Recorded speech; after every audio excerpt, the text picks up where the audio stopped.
you don't care, no. You just don't care, no. I don't wanna play, baby, I'm just fine. I don't need you anymore.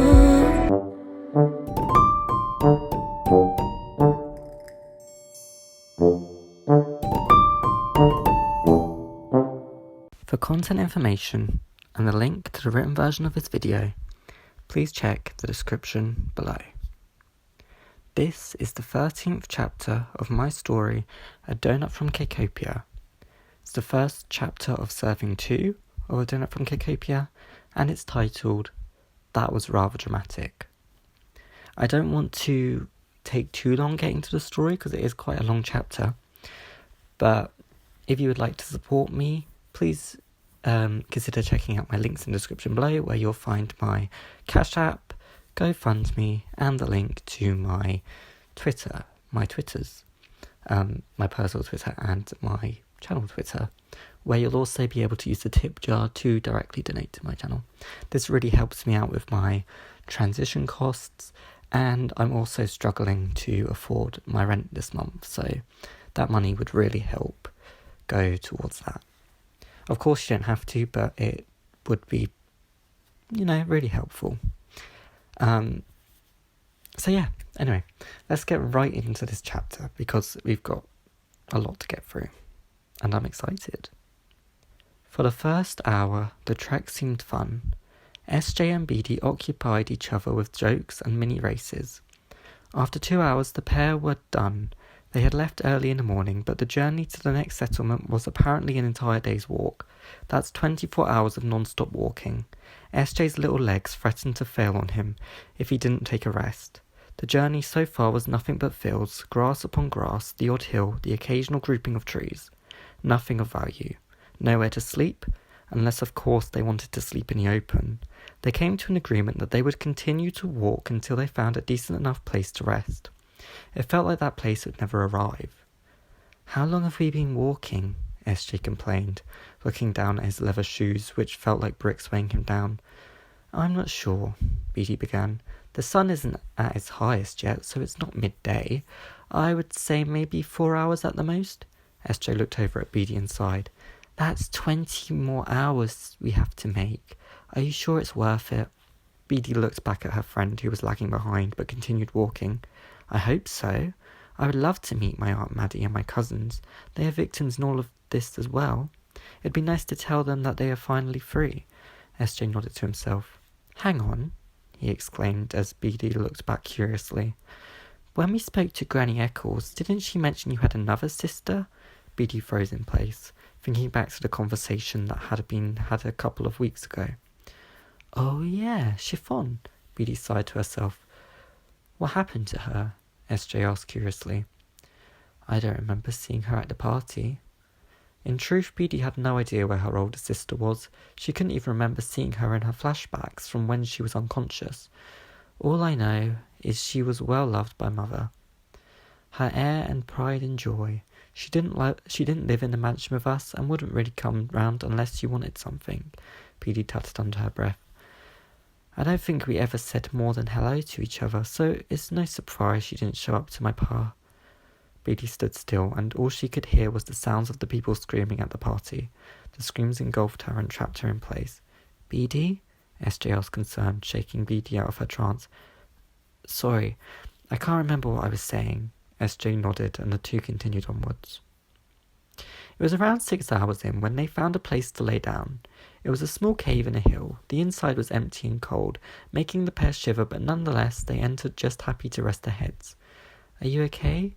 SJ asked as he positioned himself on a conveniently placed set of rocks that formed a bed-like shape. "What do you mean?"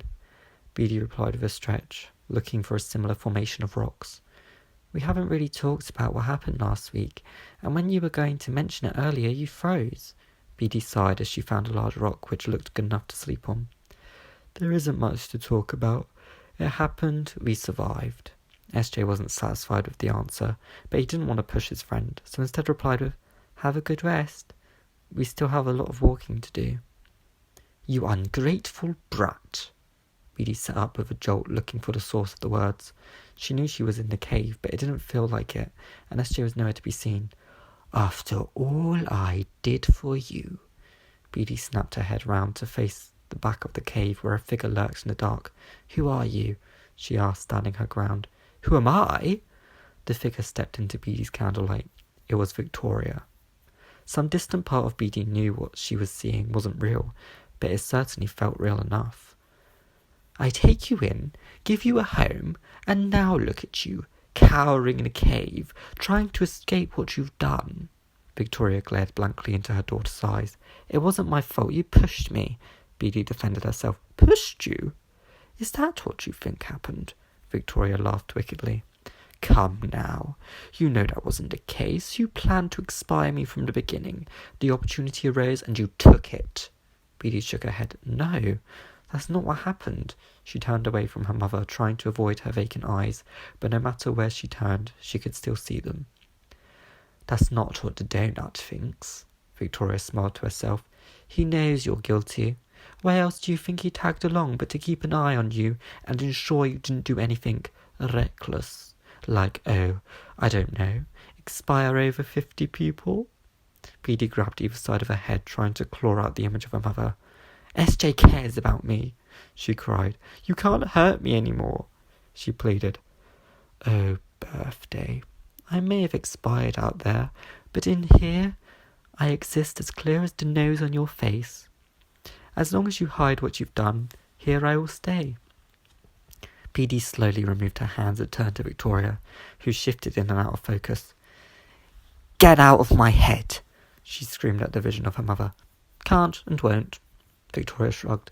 "I can't control how I exist to you. You're the only one who can get rid of me, and even if you did, my new body is out there." Beedee shook her head. "No, the fountain was destroyed. No one else could return." She prayed silently that it was the truth. "I got out before that happened. I survived." Victoria's laugh echoed around the cave. "Even if that was true, you wouldn't remember anything. I didn't," Beedee retorted back. "You remembered eventually. You're naive to think the same couldn't happen to me. When I do remember, I will come for you, birthday. I will come for you and your little Doughnut friend and anyone else you befriend on your doomed quest to find my sister." Beedee felt a chill pass through her. Could it be true? Would her mother really come back? She watched on as her mother slowly stepped back into the shadows, her cruel smile lingering behind as the rest of her disappeared into the darkness. "Wake up, sleepyhead," SJ chimed with a stretch. Beedee slowly woke up, even more tired than when she had fallen asleep.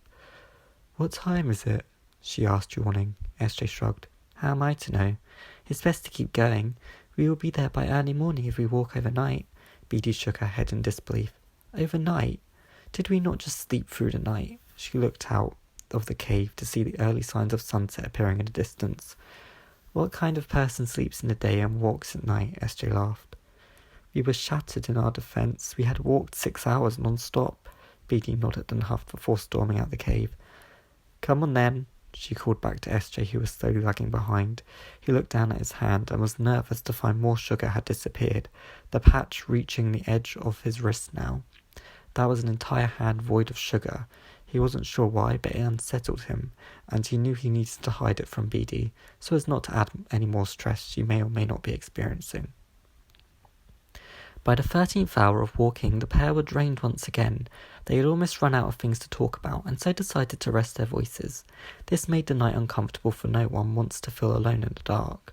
Even with Beedee's candle guiding the way, they felt alone. The silence left Beedee with her thoughts once more, and there was Victoria in the corner of her eye, following along like a spectre.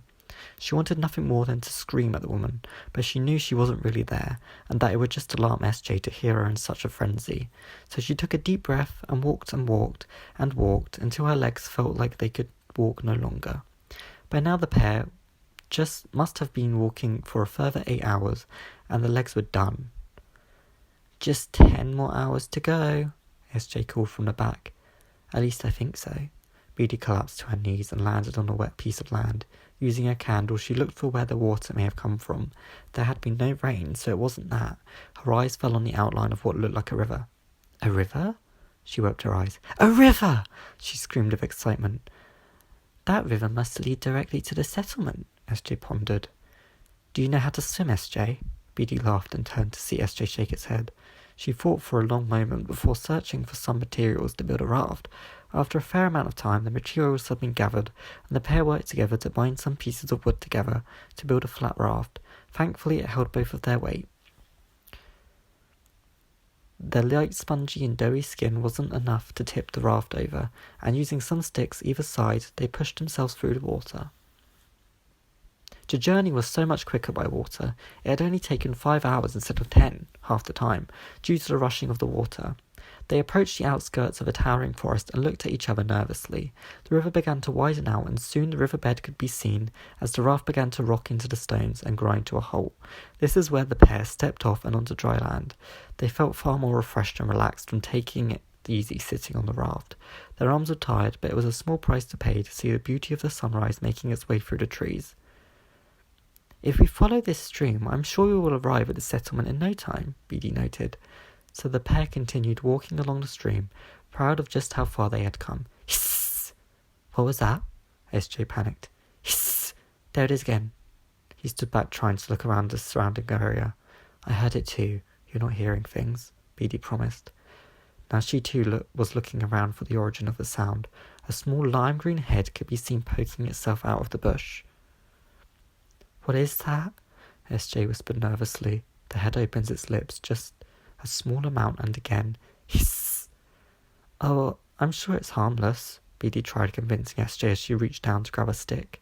The creature and Beedee entered a staring contest as Beedee slowly placed her hand on the stick.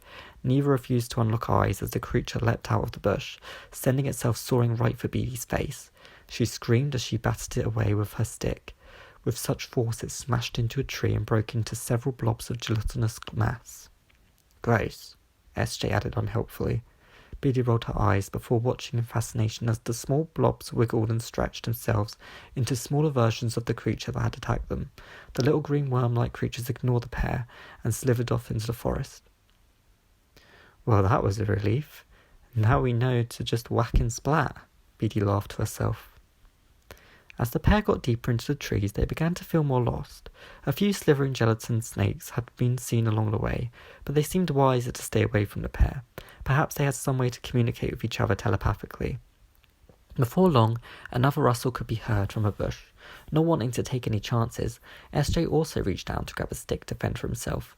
A large head pushed its way out of the foliage, revealing a cute rounded face with 2 round ears and a button nose, completely red and made of the same gelatinous material the snakes had been. The creature looked non-threatening, and so SJ and Beedee let their guards down, ready to continue walking.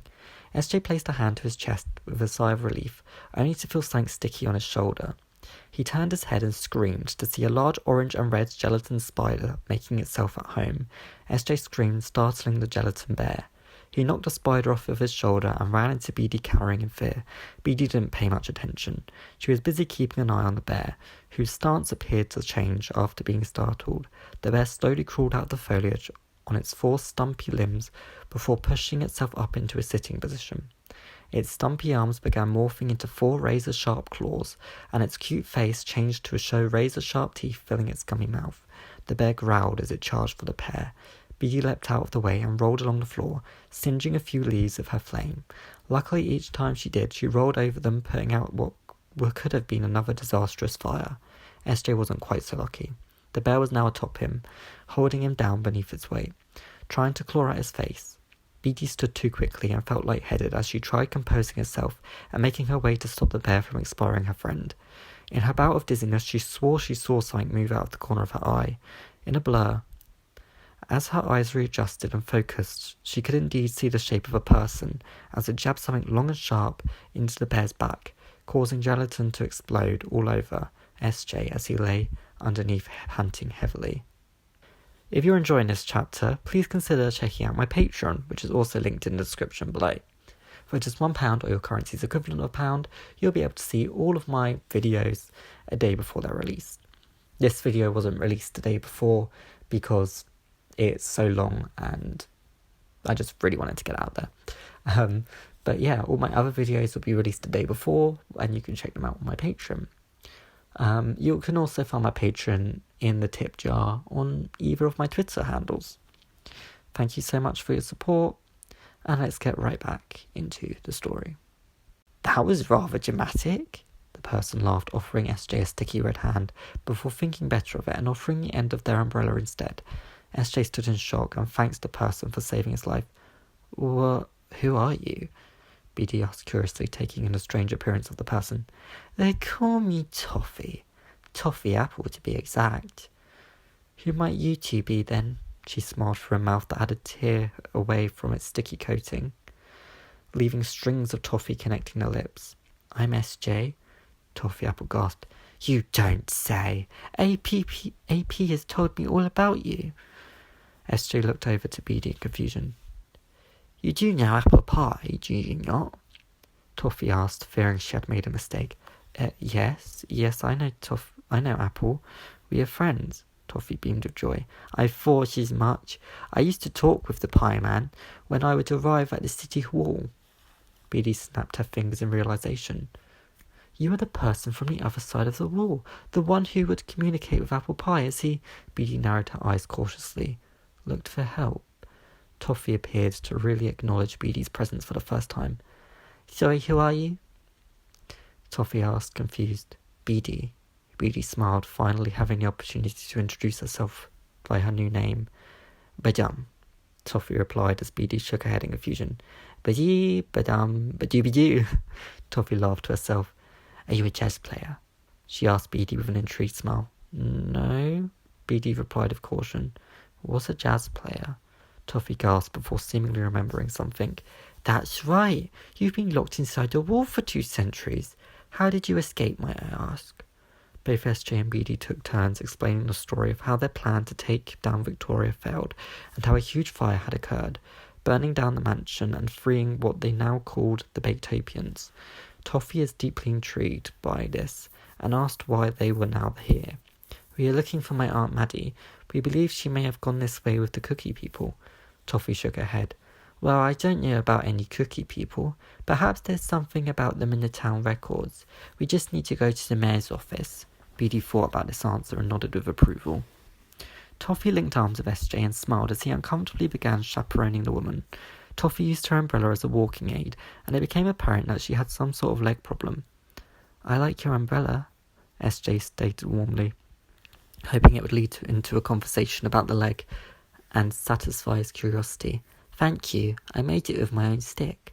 Beedee gave a side glance at the woman. You have a stick? She asked, now also curious. I sure do. Toffee removed her arm from SJ's and lifted her hat to reveal a small white stump attached to her large round head. I cut it myself. It got in the way. I feel it adds to my look. She waved her umbrella with a hearty giggle.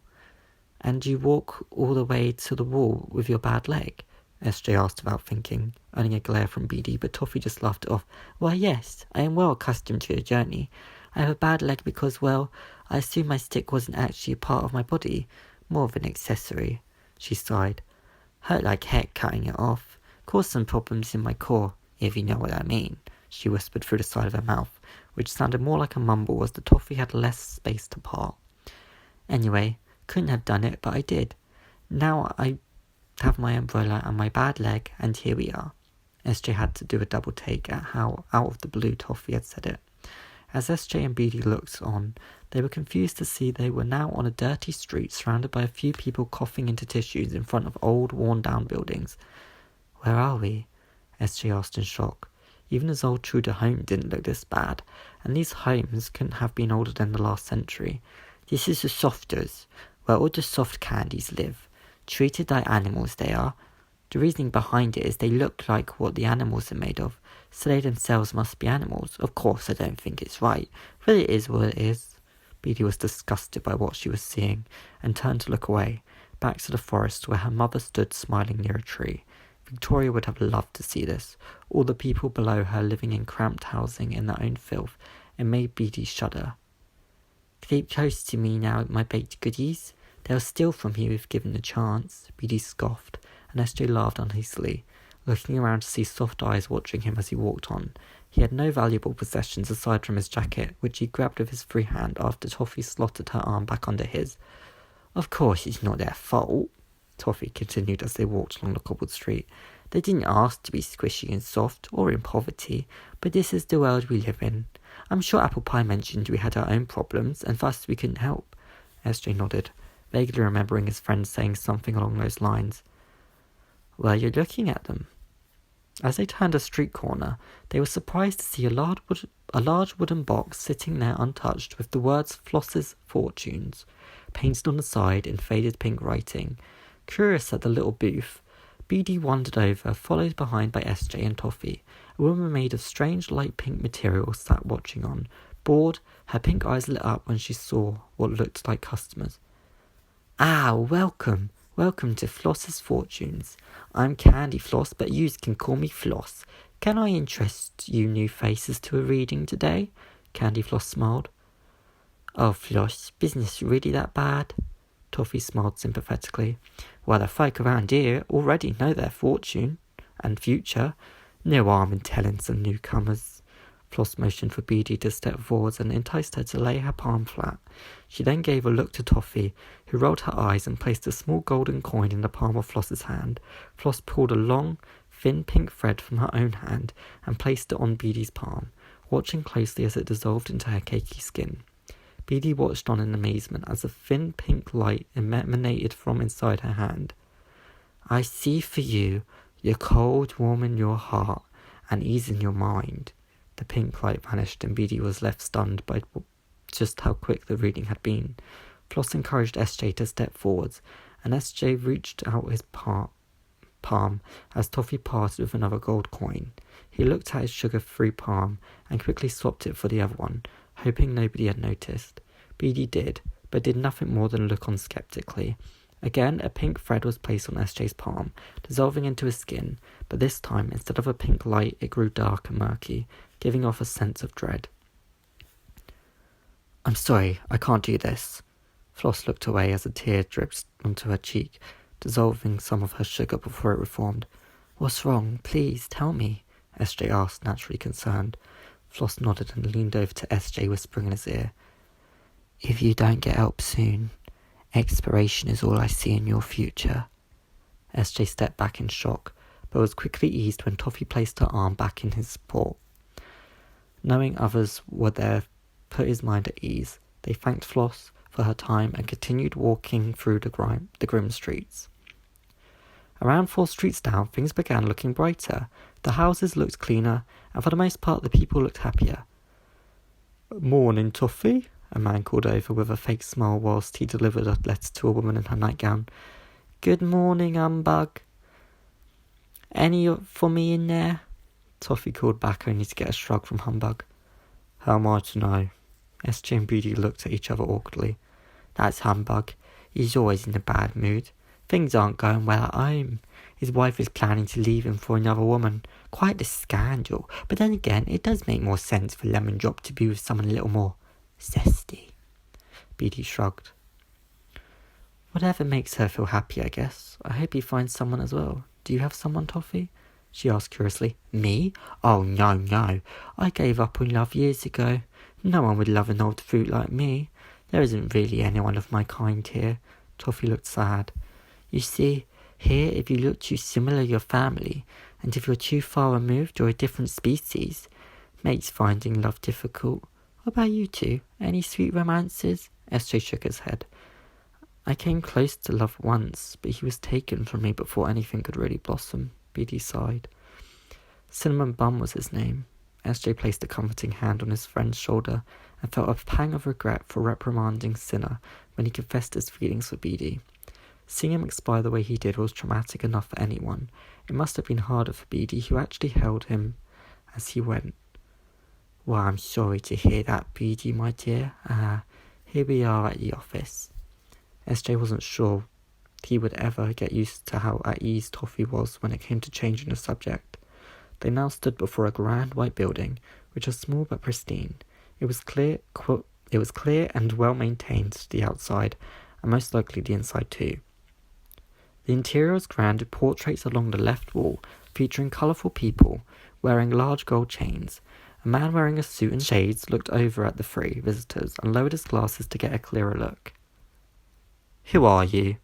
He asked in a deep monotone voice. Toffee Apple. You know me, Jawbreaker. Toffee laughed. Yeah, not you, Toffee. These 2. The man pointed between SJ and Beedee. He quickly introduced themselves and why they were there. I'll go ask Mayor Lolly if it's okay for you to enter.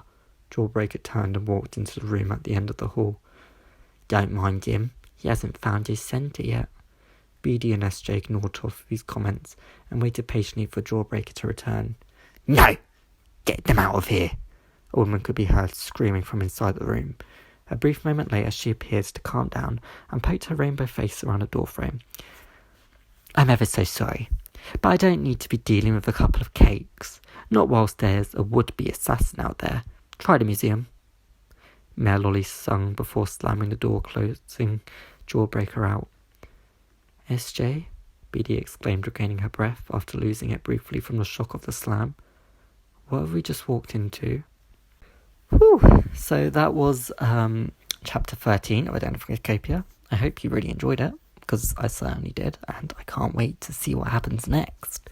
I mean, I know what happens next because I wrote it, but I hope you're excited to see what happens next, because it might surprise you.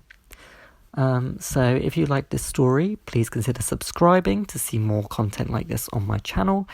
Like this video, share this video for more, I want to say views, but that sounds pretty, like begging, I don't know.